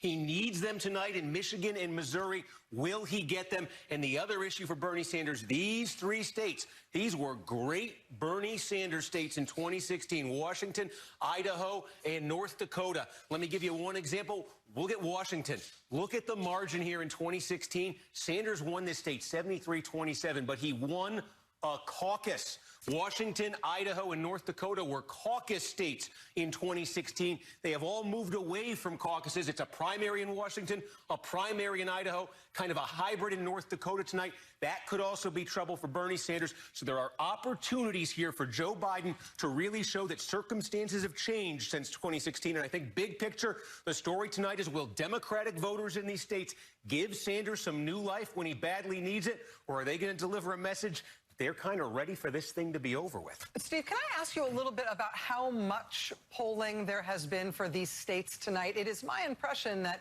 we do have polling in Michigan. We do have a little bit of polling in Missouri, say, but there hasn't been a lot of polling in all of these states. And so how does that affect our ability to talk about, for example, like you were just doing, Sanders' prospects in those states? Do we expect that some of the disasters in polling in Michigan in 2016 have been corrected for? Well, I guess there's only one way to find out. One thing you could say in Michigan, though, in 2016, when you think about the polling back then, it had been a long time. Really, you didn't have any modern examples of a competitive Democratic presidential primary in Michigan in 2008. If anybody can remember, that's ancient history now. The Michigan primary 2008, the DNC was telling candidates to boycott. The Obama campaign didn't even contest Michigan. You really didn't have one from 08. You really didn't have much of a race in 04 once you got outside New Hampshire. Back in the 90s and the 80s, Michigan was closer to a caucus state than a primary state. So I think the pollsters learned a lot in 2016 about the electorate, the Democratic primary electorate in Michigan, and have applied those lessons to 2020. We will see how they hold up with that. But you're right, we don't have a ton of polling in these states. We haven't had a ton of polling this cycle. It's one of the things we're getting used to. Again, when you say trouble signs for Sanders, it's the polls. It's also just the fact that in the other states that have some demographic characteristics similar to Michigan and Missouri, you've seen already some underperformance for Sanders, so he's got to change that tonight. Steve, if I might, the bigger news at your board seems to be the massive northwest state of Washoe that we have formed. Oregon got left out somehow. I missed that, and that's a powerhouse as states are concerned. A lot of landmass out there. Michigan, as we've been saying, as we will continue to say, the biggest prize of the night, 125 delegates at stake. Democrats flipped 2 House seats in the Detroit suburbs during the 18 midterms. With us from Livonia, Michigan tonight, Chris Jansing standing by. Hey, Chris. Hey, if this is one of the places that Democrats are hoping they will be able to flip back in the win column in November, this is exactly the kind of voting place, the polling place you want to watch. There we see folks voting in 2 different precincts. There are 3 more over here. The numbers have been steady all day long. I just got the latest 7 o'clock numbers. We're up around 1,900 according to the city clerk. Those are very, very strong numbers. But why here? Why is it important? Well, in this suburban area, the county itself, Brian, went very strongly for Hillary Clinton. But this polling place overwhelmingly for Donald Trump in 2016. In fact, it was considered to be Trump country then. Wait 2 years, one of those seats you just talked about, one of those congressional seats flipped to blue. It's something that Democrats believe that they can do again, and they're watching here very closely. Now, talking to voters here, it's been kind of fascinating because I am used to, I've been to Michigan many times when you go to Midwestern states, and in fact, the states I've been to so far, you hear things like health care, the economy. Now you might hear coronavirus. I heard absolutely none of those things. Here's what I heard over and over again about why people felt it was important to come out in the primary. Chaos, complete and total chaos, turmoil, get Trump out. One person here did say she was going to vote for Donald Trump. Not surprising that it was a lower turnout for Trump supporters, given that although there are other Republicans on the ballot, it's a fait accompli. But among the Democrats, they are completely and totally driven in their vote by the idea of who can best beat Donald Trump. One more thing about that coronavirus. This is one of 13 states that does not have any cases of coronavirus. So if you look along these tables, they had ordered a case of hand sanitizer for folks, but nobody was using them, so I don't see any of them anymore, Brian. Lucky them to be able to order a case. Chris Jansing, thanks. Bernie Sanders, as we've said, won Michigan 2016. A win there tonight would be vital to his hopes of keeping going. Garrett Hake is with us from Grand Rapids, Kent County, Michigan, where Sanders won 63% of the Democratic vote last time around. Hey, Garrett. Hey, Brian, that's right. Sanders didn't just win this county. He romped here 4 years ago. And among voters I talked to today, it seems likely he'll do well again. It was interesting listening to Chris because I heard a lot of the same thing here. This might as well be a different state economically and culturally from where she is closer to Detroit. But I did hear a lot of the same thing. Democratic voters agonizing over who could best beat Donald Trump as the driving issue for voters here. Another storyline I'm watching tonight, it could be a late night here in Michigan. Part of the reason for that, Michigan expanded their early vote. Essentially, any cause absentee, vote by mail for weeks leading up to the primary. Well, that led 800,000 Michiganders to turn in absentee ballots, which by state law can't be opened until today. So Michigan's Secretary of State says they won't finalize their counting probably till sometime tomorrow afternoon. Now, for folks who are watching the coverage all night long, that doesn't necessarily preclude news networks like ours from making a call when we have enough data to project what's going to happen in the rest of the state. But for the actual vote counters here in Michigan, it will be a very late night, a sign perhaps of increased turnout across the state, although you never know exactly whether those early votes just cannibalize people who might have otherwise showed up here and waited in line if they did not have that option. Brian. Garrett Hake in Michigan. Garrett, thanks. As we like to say, what could go wrong? Well, it's fascinating. We should bring in our colleagues, Nicole Wallace and Gene Robinson. It's good to have you guys here. I mean, on that point, in Michigan is one of these states where lots of people have early voted. They made it so you don't need an excuse, as Garrett was saying, to early vote this year. Right. So it's like doubled in terms of the number of votes that they got in 2016 by these methods. But Michigan is one of these states where if you change your mind or the candidate you vote for dropped out, you can, I think the deadline was yesterday, you can go back to the state and say, no, don't open my ballot. Sorry, I could tear that up. I got a new one I want to give you. Yeah. And so, I mean, which is kind of awesome from the voters' perspective. It gives you a second chance. But from the perspective of actually tallying these things up, opening all the envelopes and counting them, it's going to be a long time. And it could be a long time before we have any sort of final determination about what's gone on in Michigan. Bay City, Michigan is a place where I embedded myself after Trump's election with voters who had voted for President Obama 2 times and then flipped and voted for Donald Trump. They are the kinds of voters that Bernie is targeting. And over the last 2 days, I've talked to the Sanders campaign and the Biden campaign. And one thing that's interesting that they both acknowledged is the power of the national narrative. And you just don't hear that a lot from campaigns. Campaigns are hardwired and programmed to chalk it up to state-by-state elections. That's what you say. We're going to take our message to voters in this state.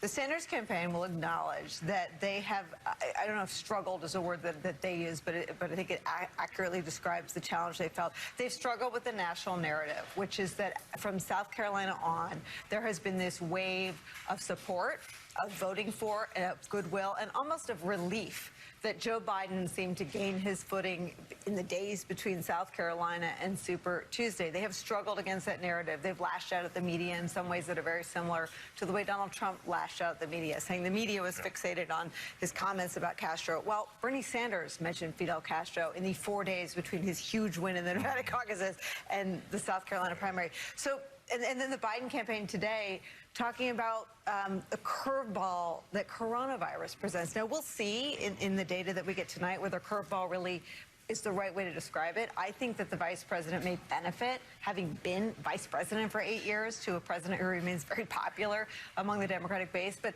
both campaigns acknowledging to me in the last 48 hours that the national storylines have rendered them, have just given them less control over their fates in all these contests. Seems to me like anybody who's betting on the way coronavirus is going to cut politically has got to be more humble than that. I mean, I think they're all humble. And I mean, the Biden campaign is saying, we've lost control. There's a bigger story than exactly. It's an externality. Yeah, this is a comet hitting the political.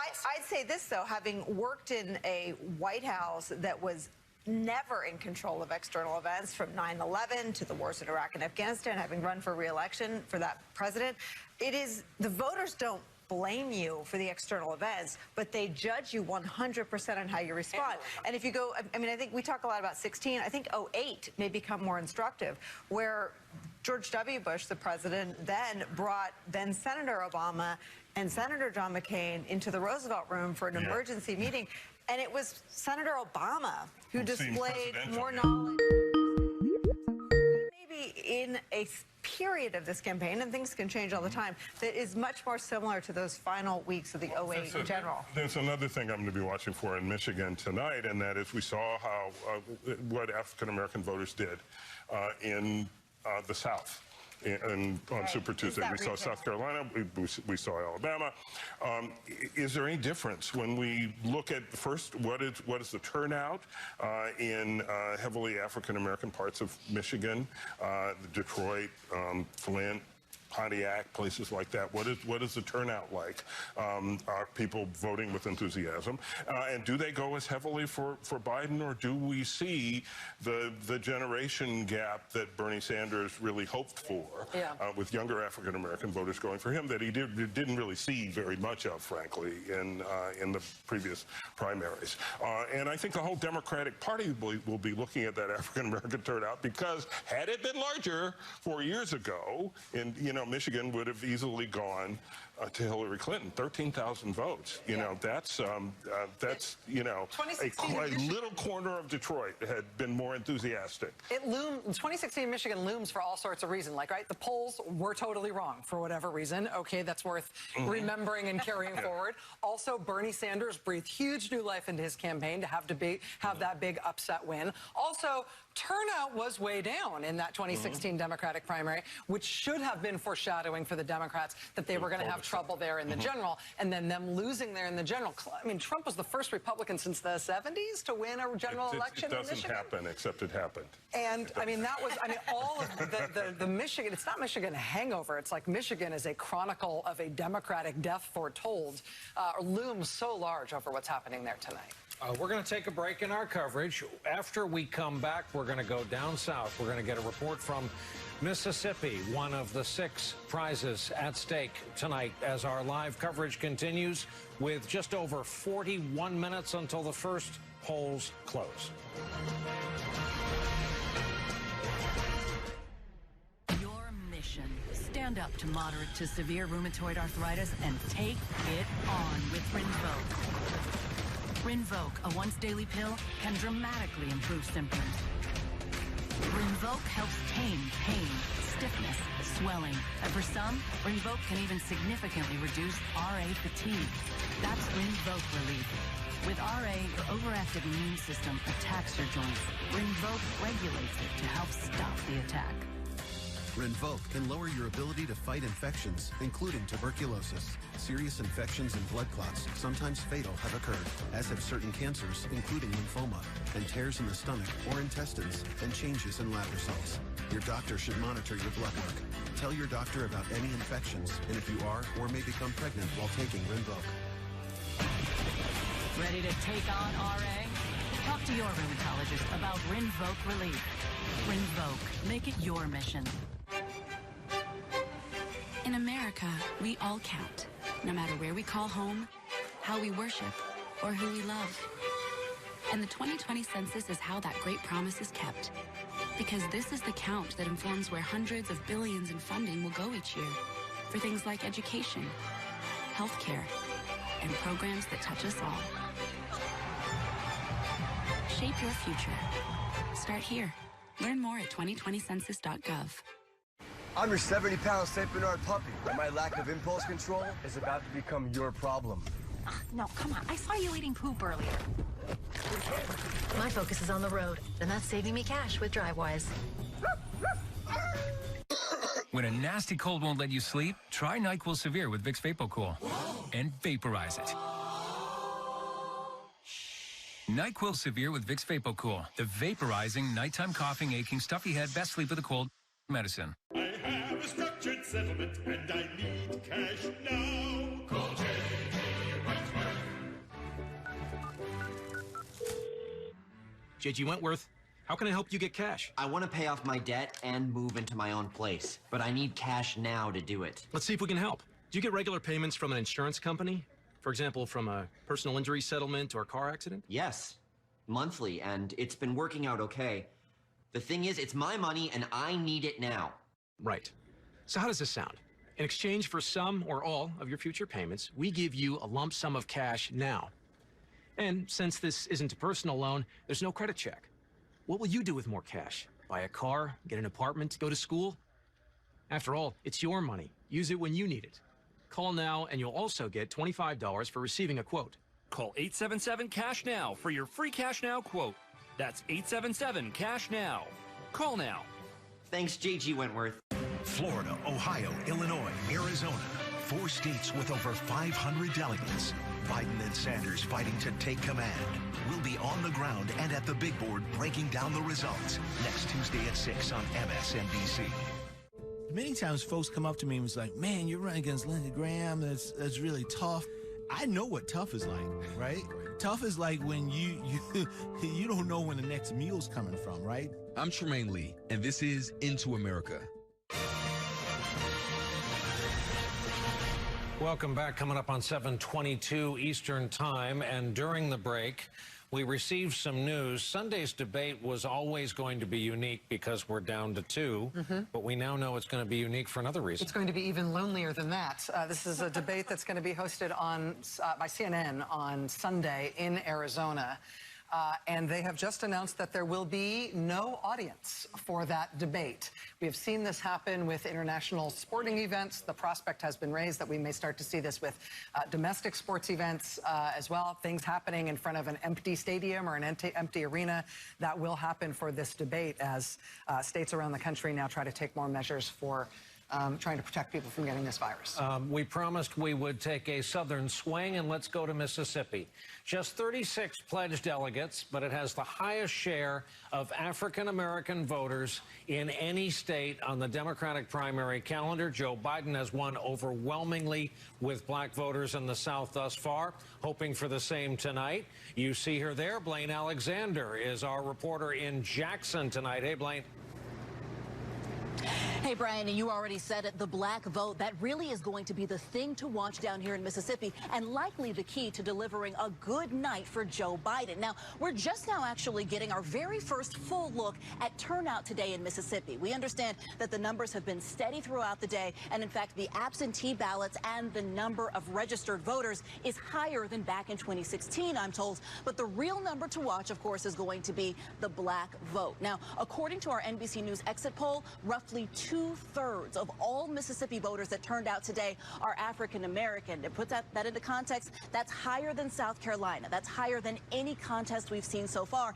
And I don't need to remind you that that is fantastic news for Joe Biden. Now, by contrast, Bernie Sanders has not historically done well in Mississippi. In fact, back in 2016, he only won about 16% of the vote. He did not win a single county when he was up against Hillary Clinton. Now, I've been talking to voters in and out of here all day, and what they've been telling me has pretty much been on track with exactly that, overwhelmingly in support of Joe Biden. Guys.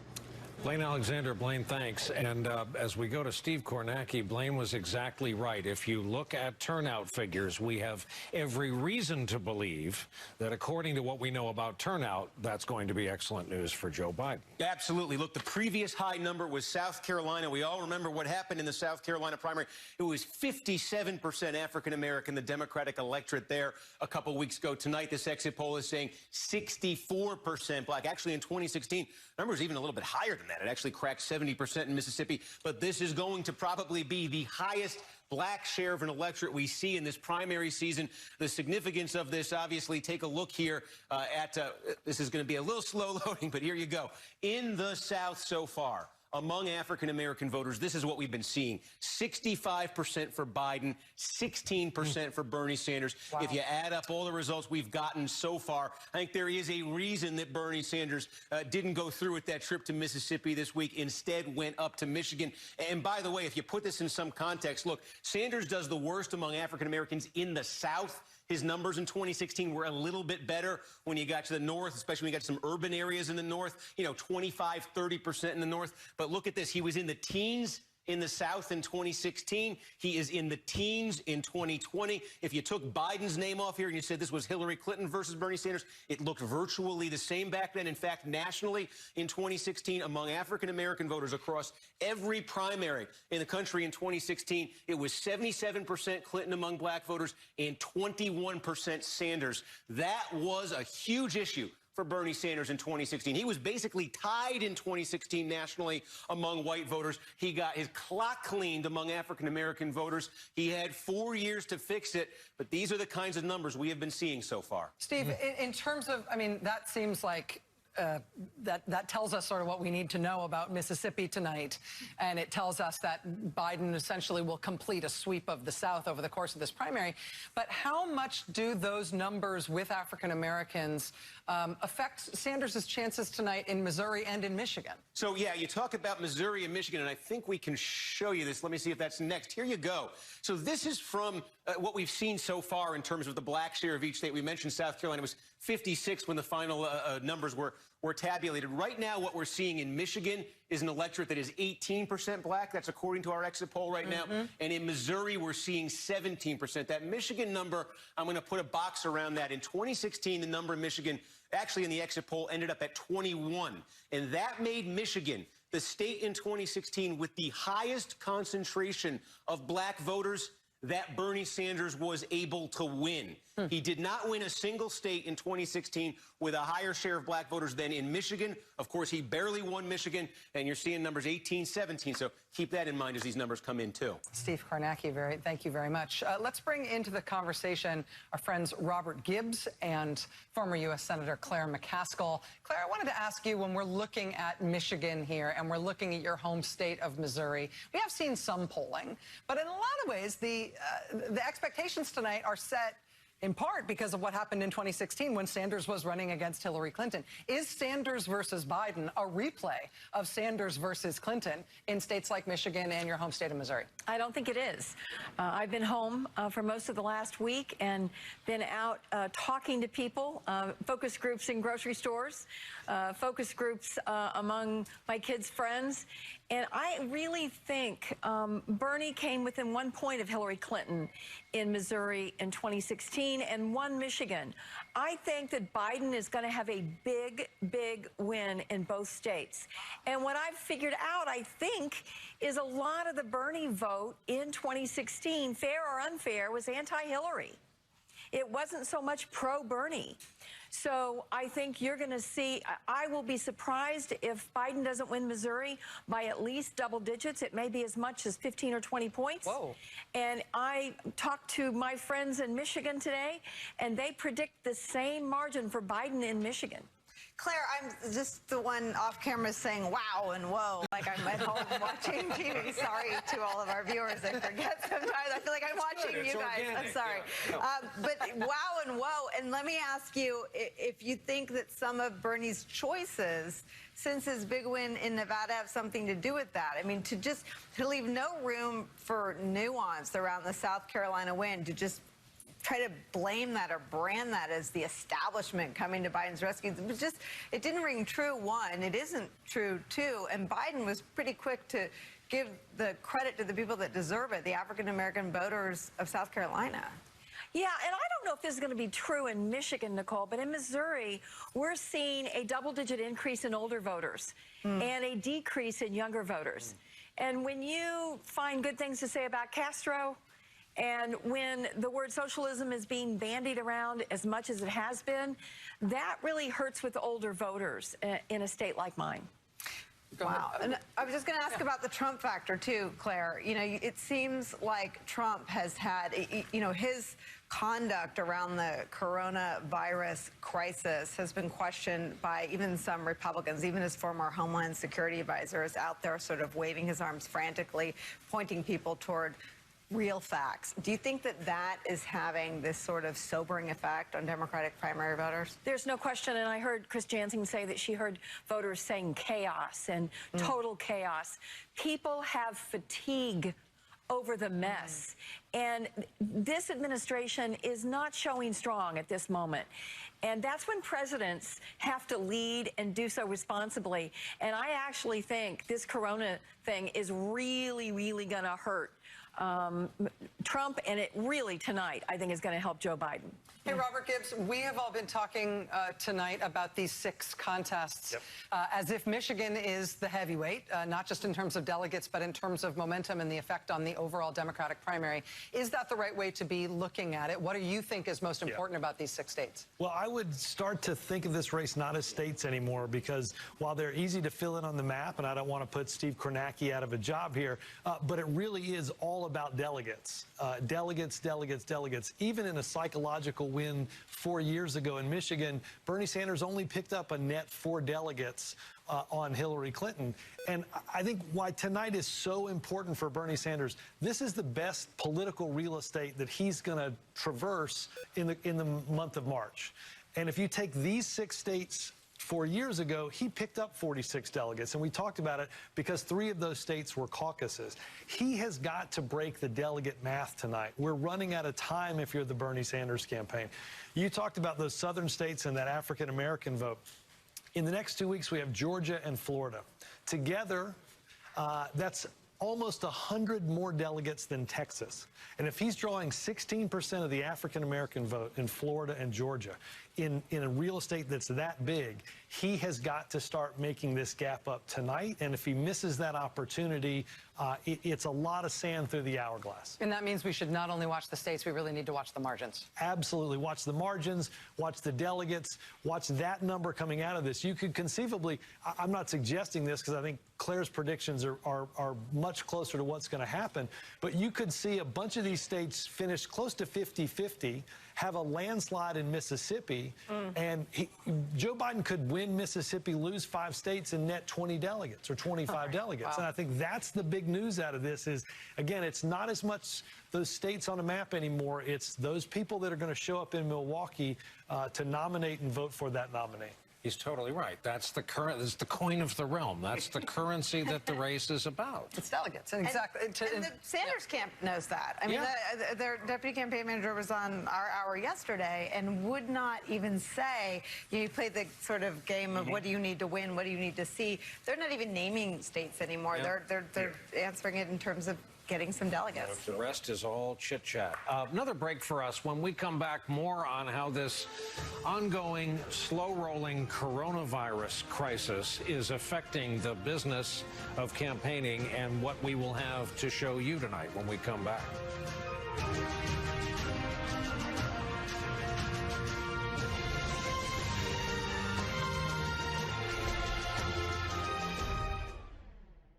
This is Miguel. Hola. This is Miguel's mandolin business he built himself.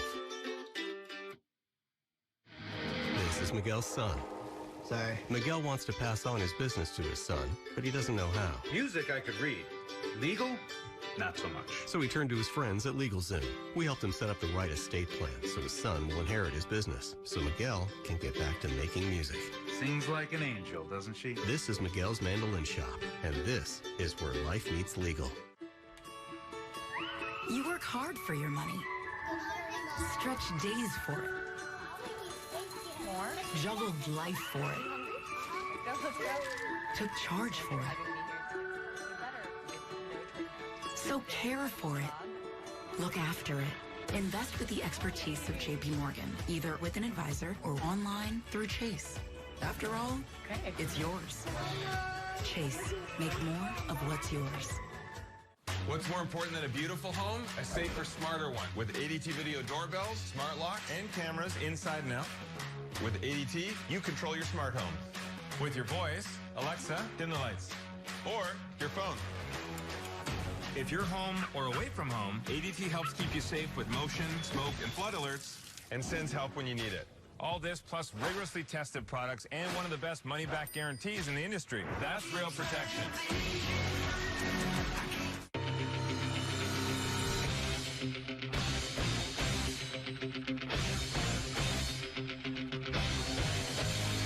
Get them while they're hot.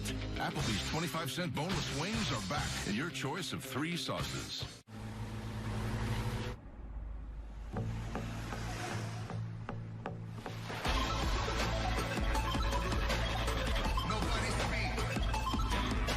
The finish line is only the beginning.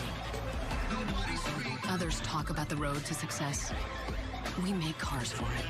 During the Move Up sales event, current eligible non-GM lessees get this low-mileage lease on this 2020 Cadillac CT5 for around $389 per month. I'm your 70-pound St. Bernard puppy, and my lack of impulse control is about to become your problem. No, come on. I saw you eating poop earlier. My focus is on the road, and that's saving me cash with DriveWise. Hi, we're Warby Parker, an eyewear company that offers high-quality glasses starting at $95, including prescription lenses. Try 5 pairs for free at warbyparker.com. Oh yeah, about those prescription lenses. Warby Parker glasses come standard with custom-cut polycarbonate lenses that have been treated with scratch-resistant and anti-reflective coatings.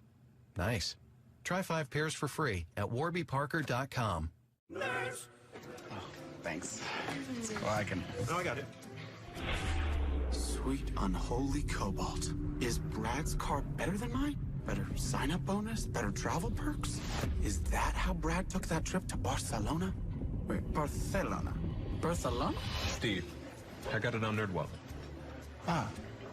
You said all that out loud. Want a better credit card? We've got you. From the best rates to the best rewards, for all your credit card questions, turn to the nerds. The voting tonight in St. Louis County, Missouri, with 22 minutes and change to go until our first polls close. Ali Vitale is following the Biden campaign in Cleveland tonight, where, as we've been saying, there's been a change. We're not going to see either Biden or Bernie in front of live crowds tonight. Hey, Ali, what will we see? Brian, this could become the new reality out here on the campaign trail, not being able to see the candidates in their normal territory. I actually just saw one of the Biden campaign staffers taping a note to the door at this event center saying the Biden event is canceled, and that's because of these ongoing fears about coronavirus. I just heard from the DNC who said they're making some changes to the debate format for next week, most notably that there won't be a studio audience in there watching the debate along with us. Another difference, CNN now saying that there won't be a spin room or a filing center for media who go there to cover it. And I think that this just presents a new phase in this campaign, a new reality for those of us who cover campaign politics, because you and I both know that's the bread and butter of covering politics, is being face-to-face with voters, all of those face-to-face interactions that are so important. And frankly, it just harkens me back to Iowa when the candidates were thrown another curveball with the senators having to be in Washington for impeachment. Voters then telling us that they weren't faulting the candidates for this new reality that they had to deal with of being in D.C. I imagine that's what we're going to hear going forward if the campaigns continue to have to cancel events for coronavirus. But there really is no substitute for that face-to-face campaigning. And this is what all of the candidates now still in the race are going to have to face as we head into this next phase of the calendar, dealing with wanting to win states, wanting to be around voters, but also wanting to be safe about it. Sunset in one of the great American cities tonight with grim news, however, for retail politics. Ali Vitale in Cleveland. Senator Sanders, as we mentioned, also canceled his rally. Also in Cleveland, Josh Letterman covering that campaign tonight. Hey, Josh. Hey, Brian, shock and disappointment here at the planned rally for Bernie Sanders in Cleveland that is now not going to happen. We've been seeing people exiting the building, packing up boxes. They had been planning to sell stickers and bumper stickers. Now that's not going to happen. Bernie Sanders actually just landed in the last couple of minutes in Vermont. He diverted to Burlington once he canceled this event.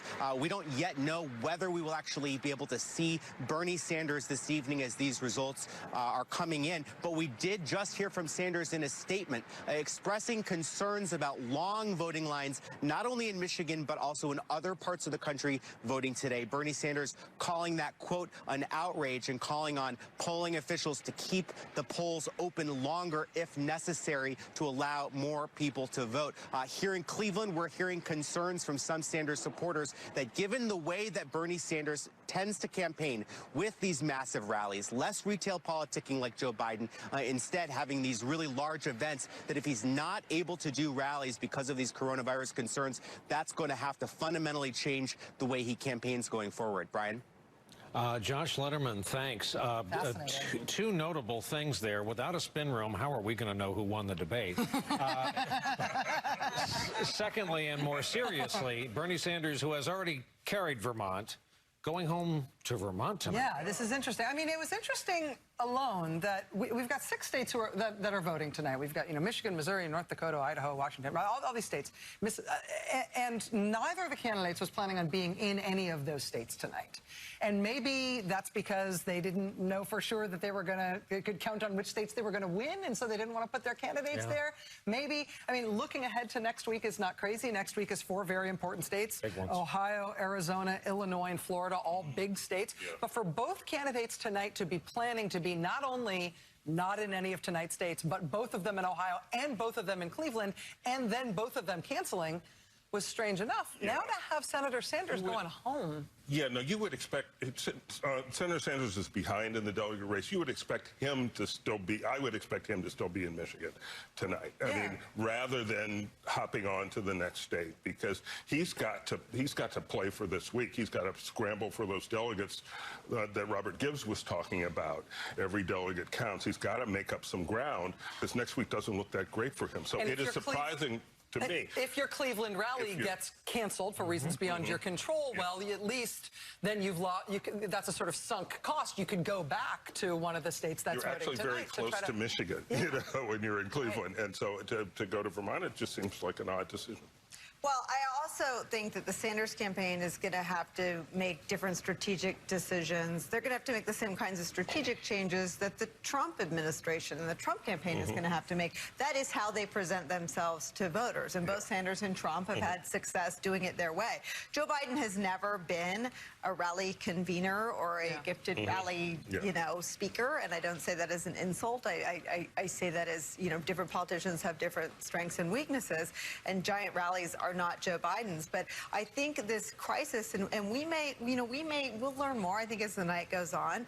But this is now a thing. And all campaigns, including the Trump campaign, have to sort of, you know, regroup and figure out how they're going to present themselves to voters moving forward. And they cannot. I mean, the campaign that jeopardizes someone's safety is the campaign that will never escape that brand. So they all have to go and meet with law enforcement. They have to meet with health. They have to make sure that they're moving their candidate around in a way that protects the candidate and their supporters. And you can't just say, you know, elderly and immunosuppressed people, please don't come to the rallies, because the problem, of course, is that healthy young people could go to the rallies and then take it home to elderly, immunosuppressed people who could then die.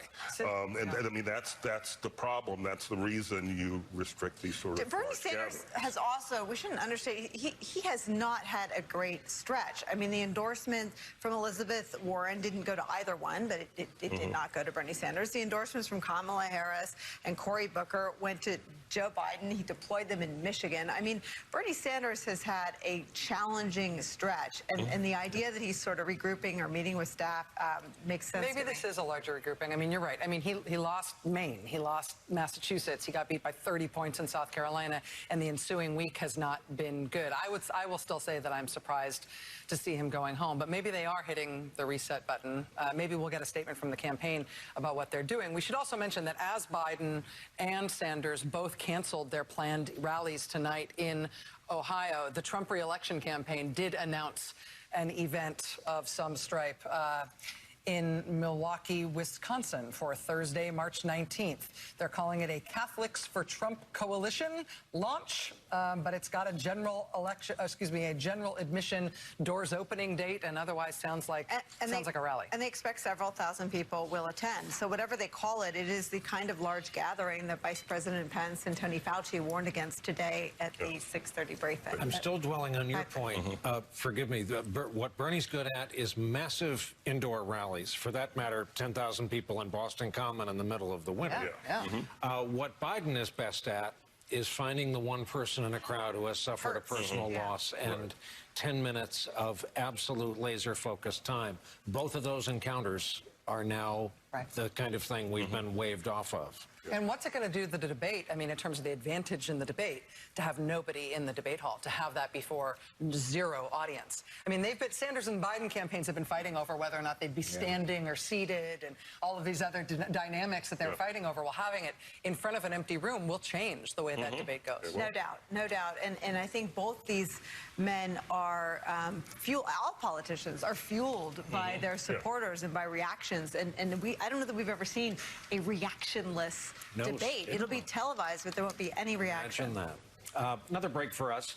When we come back, we're going to look at the first states up in about 15 minutes to close.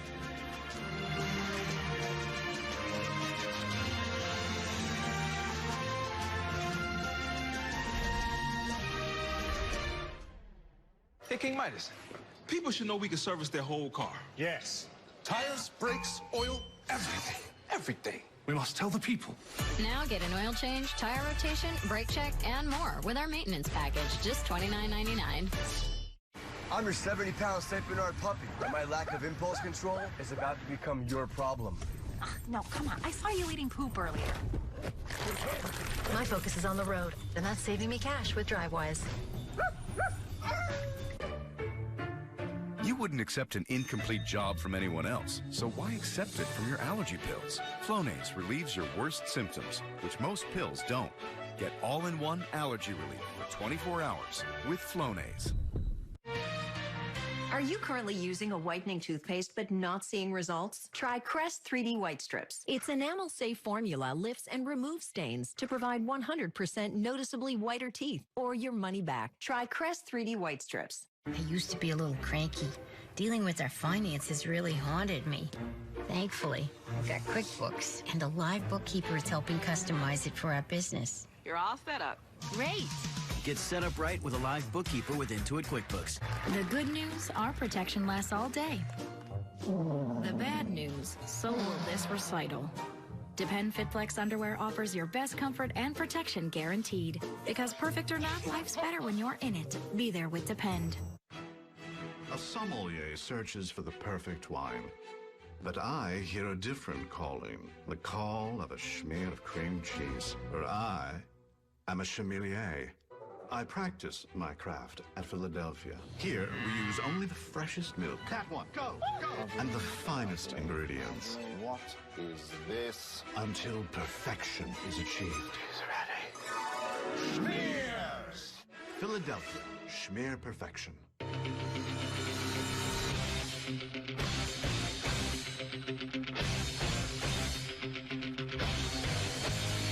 Get them while they're hot.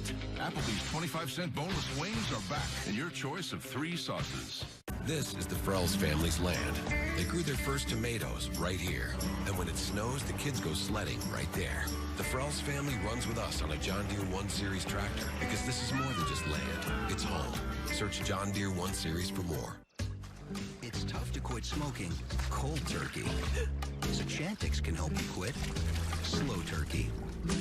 Along with support, Chantix is proven to help you quit. With Chantix, you can keep smoking at first